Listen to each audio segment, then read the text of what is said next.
أعوذ بالله من الشيطان الرجيم. بسم الله الرحمن الرحيم.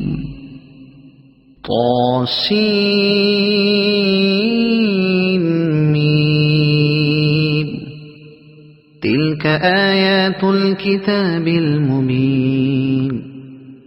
لعلك باخع نفسك ألا يكونوا مؤمنين إن نشأ ننزل عليهم من السماء آية فظلت أعناقهم لها خاضعين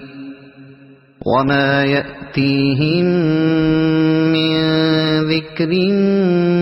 من الرحمن محدث إلا كانوا عنه معرضين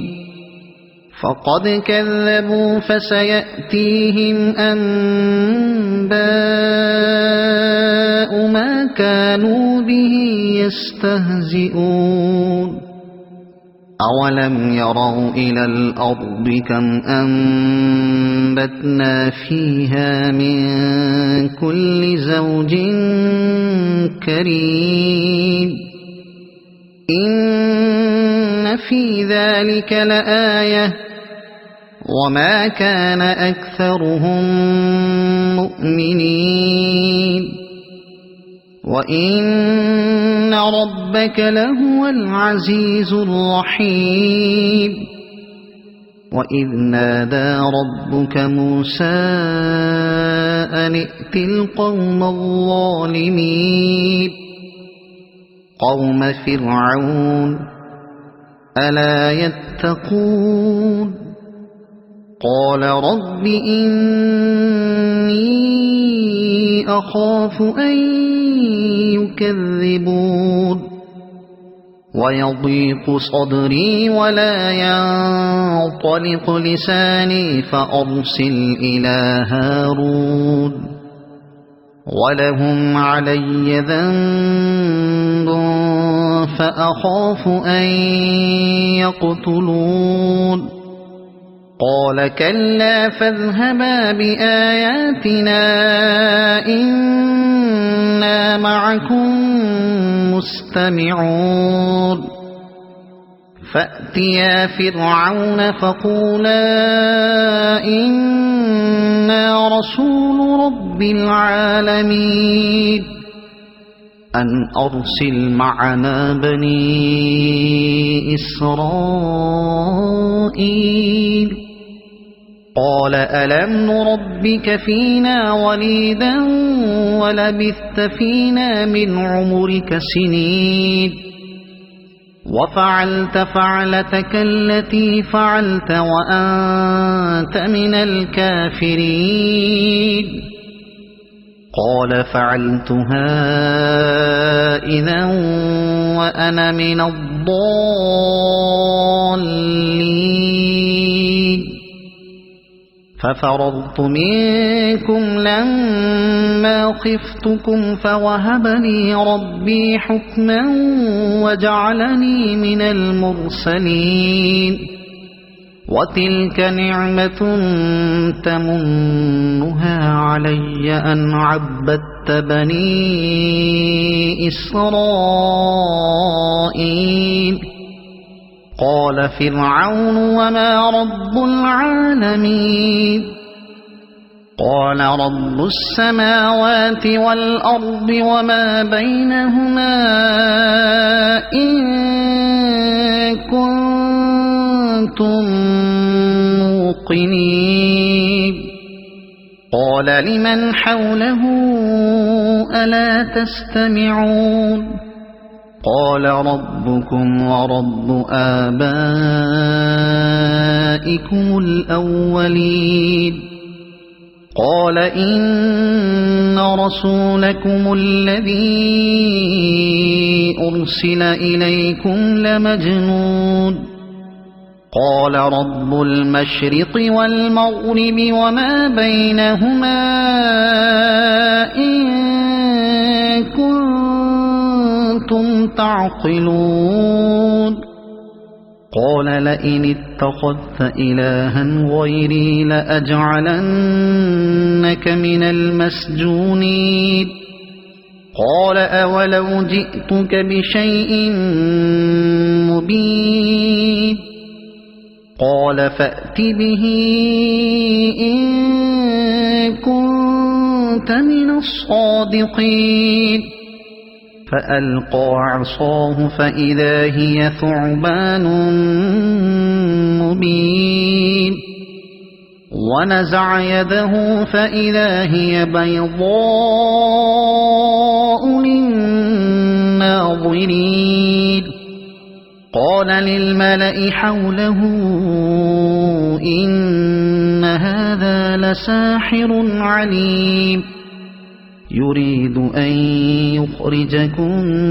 من أرضكم بسحره فماذا تأمرون قالوا أرجه وأخاه وابعث في المدائن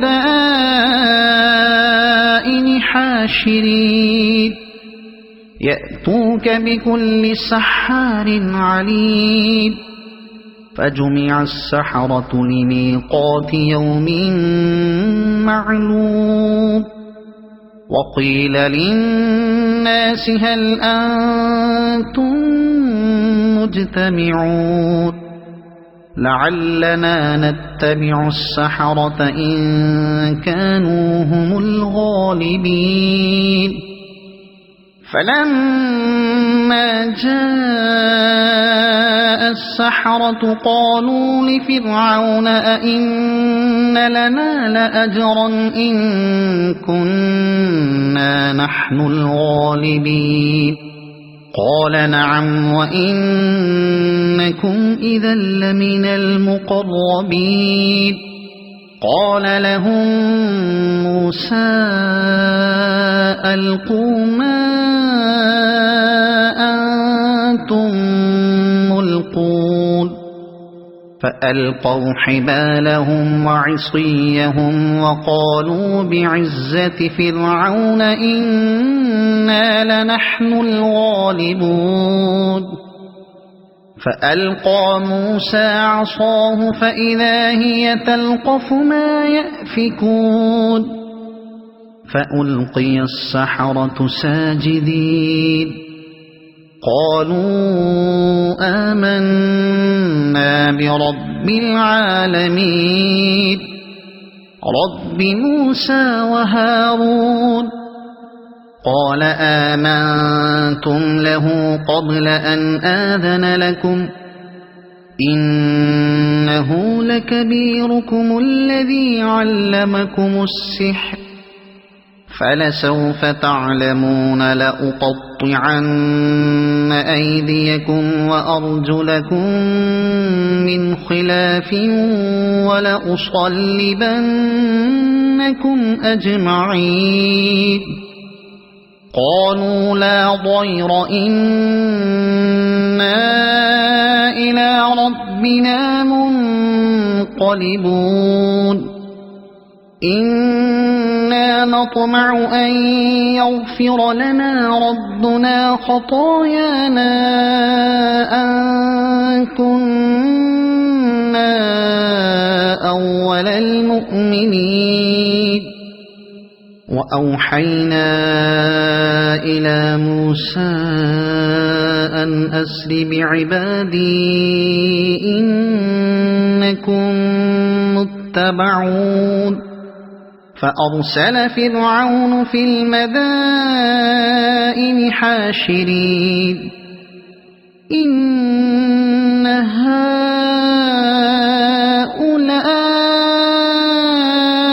لشرذمة قليلون وإنهم لنا لغائظون وإنا لجميع حاضرون فأخرجناهم من جنات وعيون وكنوز ومقام كريم كذلك وأورثناها بني إسرائيل فأتبعوهم مشرقين فلما تراءى الجمعان قال أصحاب موسى إنا لمدركون قال كلا إن معي ربي سيهدين فأوحينا إلى موسى أن اضرب بعصاك البحر فانفلق فكان كل فرق كالطود العظيم وأزلفنا ثم الآخرين وأنجينا موسى ومن معه أجمعين ثم أغرقنا الآخرين إن في ذلك لآية وما كان أكثرهم مؤمنين وإن ربك لهو العزيز الرحيم واتل عليهم نبأ إبراهيم إذ قال لأبيه وقومه ما تعبدون قالوا نعبد أصناما فنظل لها عاكفين قال هل يسمعونكم إذ تدعون أو ينفعونكم أو يضرون قالوا بل وجدنا آباءنا كذلك يفعلون قال أفرأيتم ما كنتم تعبدون أنتم وآباؤكم الأقدمون فإنهم عدو لي إلا رب العالمين الذي خلقني فهو يهدين والذي هو يطعمني ويسقين وإذا مرضت فهو يشفين والذي يميتني ثم يحيين والذي أطمع أن يغفر لي خطيئتي يوم الدين رب هب لي حكما وألحقني بالصالحين واجعل لي لسان صدق في الآخرين واجعلني من ورثة جنة النعيم واغفر لأبي إنه كان من الضالين ولا تخزني يوم يبعثون يوم لا ينفع مال ولا بنون إلا من أتى الله بقلب سليم وأزلفت الجنة للمتقين وبرزت الجحيم للغاوين وقيل لهم أين ما كنتم تعبدون من دون الله هل ينصرونكم أو ينتصرون فكبكبوا فيها هم والغاوون وجنود إبليس أجمعون قالوا وهم فيها يختصمون تالله إن كنتم إنا لفي ضلال مبين إذ نسويكم برب العالمين وما أضلنا إلا المجرمون فما لنا من شافعين ولا صديق حميد فلو أن لنا كرة فنكون من المؤمنين إن في ذلك لآية وما كان أكثرهم مؤمنين وإن ربك لهو العزيز الرحيم كذبت قوم نوح المرسلين إذ قال لهم أخوهم نوح ألا تتقون إني لكم رسول أمين فاتقوا الله وأطيعون وما أسألكم عليه من أجر إن أجري إلا على رب العالمين فاتقوا الله وأطيعون قالوا أنؤمن لك واتبعك الأرذلون قال وما علمي بما كانوا يعملون إن حسابهم إلا على ربي لو تشعرون وما أنا بطارد المؤمنين إن أنا إلا نذير مبين قالوا لئن لم تنته يا نوح لتكونن من المرجومين قال رب إن قومي كذبون فافتح بيني وبينهم فتحا ونجني ومن معي من المؤمنين فأنجيناه ومن معه في الفلك المشحون ثم أغرقنا بعد الباقين إن في ذلك لآية وما كان أكثرهم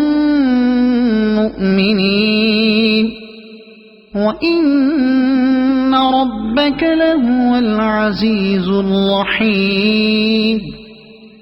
كذبت عاد المرسلين إذ قال لهم أخوهم هود ألا تتقون إني لكم رسول أمين فاتقوا الله وأطيعون وما أسألكم عليه من أجر إن أجري إلا على رب العالمين أتبنون بكل ريع آية تعبثون وتتخذون مصانع لعلكم تخلدون وإذا بطشتم جبارين فاتقوا الله وأطيعون واتقوا الذي أمدكم بما تعلمون أمدكم بأنعام وبنين وجنات وعيون إني أخاف عليكم عذاب يوم عظيم قالوا سواء علينا أوعظت أم لم تكن من الواعظين إن هذا إلا خلق الأولين وما نحن بمعذبين فكذبوه فأهلكناهم إن في ذلك لآية وما كان أكثرهم مؤمنين وإن ربك لهو العزيز الرحيم كذبت ثمود المرسلين إذ قال لهم أخوهم صالح ألا تتقون إني لكم رسول أمين فاتقوا الله وأطيعون وما أسألكم عليه من أجر إن أجري إلا على رب العالمين أتتركون فيما هاهنا آمنين في جنات وعيون وزروع ونخل طلعها هضيم وتنحتون من الجبال بيوتا فارهين وزروع ونخل طلعها هضيم وتنحتون من الجبال بيوتا فارهين فاتقوا الله وأطيعون ولا تطيعوا أمر المسرفين الذين يفسدون في الأرض ولا يصلحون قالوا إنما أنت من المسحرين ما أنت إلا بشر مثلنا فأت بآية إن كنت من الصادقين قال هذه ناقة لها شرب ولكم شرب يوم معلوم ولا تمسوها بسوء فيأخذكم عذاب يوم عظيم فعقروها فأصبحوا نادمين فأخذهم العذاب إن في ذلك لآية وما كان أكثرهم مؤمنين وإن ربك لهو العزيز الرحيم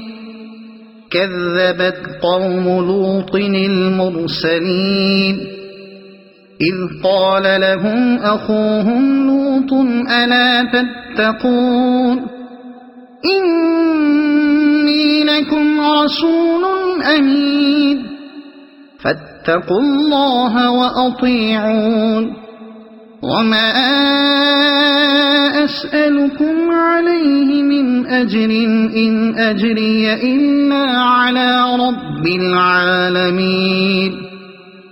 أتأتون الذكران من العالمين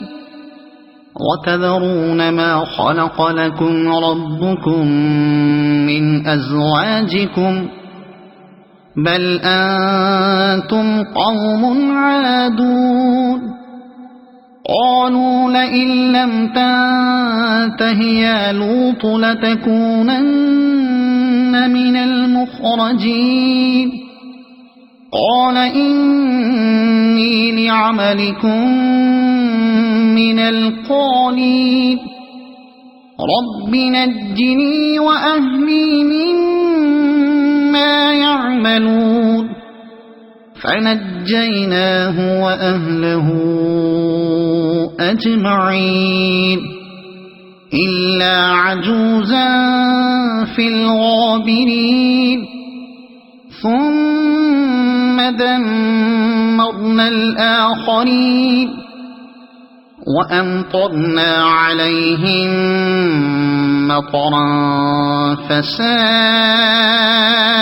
مطر المنذرين إن في ذلك لآية وما كان أكثرهم مؤمنين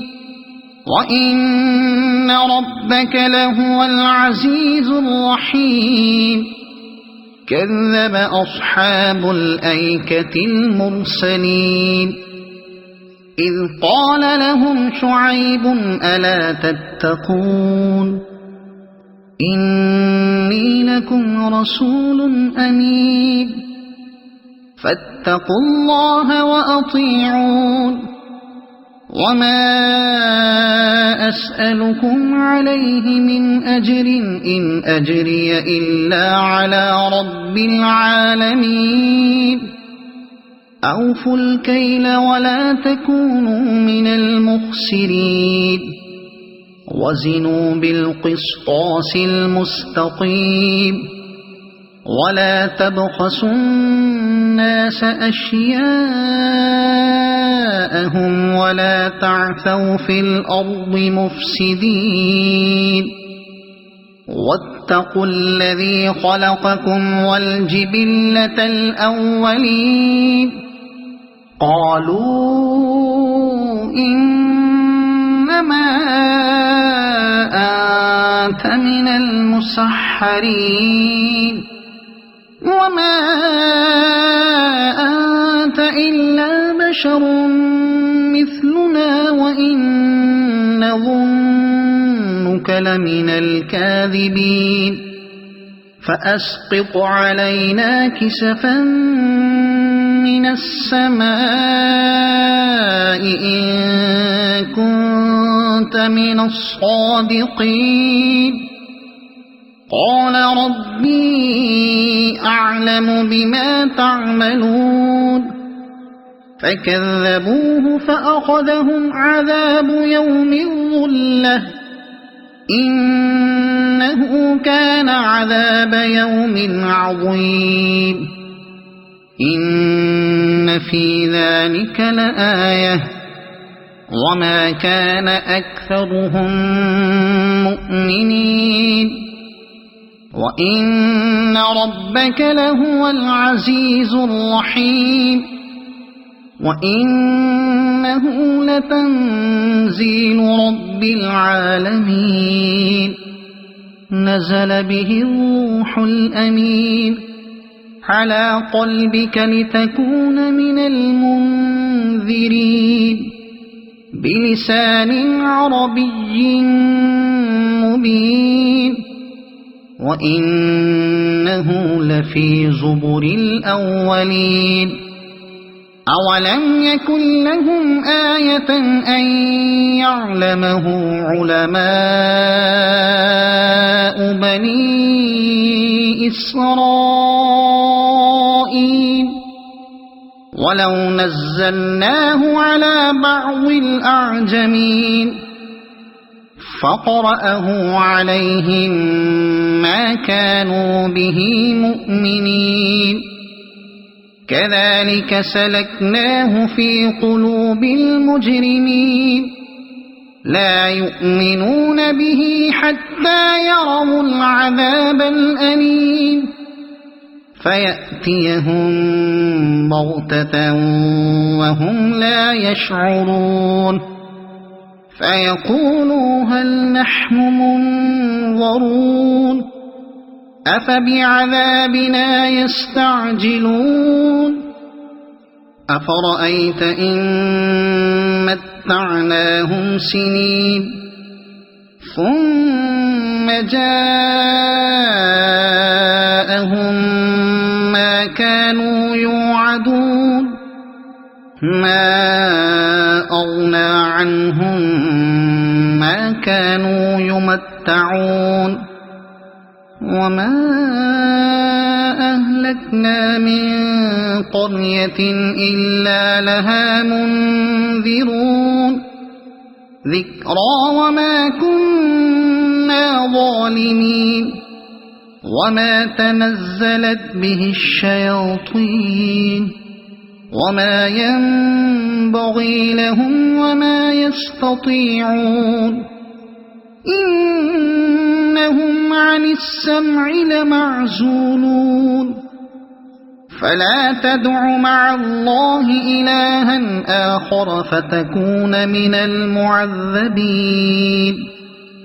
وأنذر عشيرتك الأقربين واخفض جناحك لمن اتبعك من المؤمنين فإن عصوك فقل إني بريء مما تعملون وتوكل على العزيز الرحيم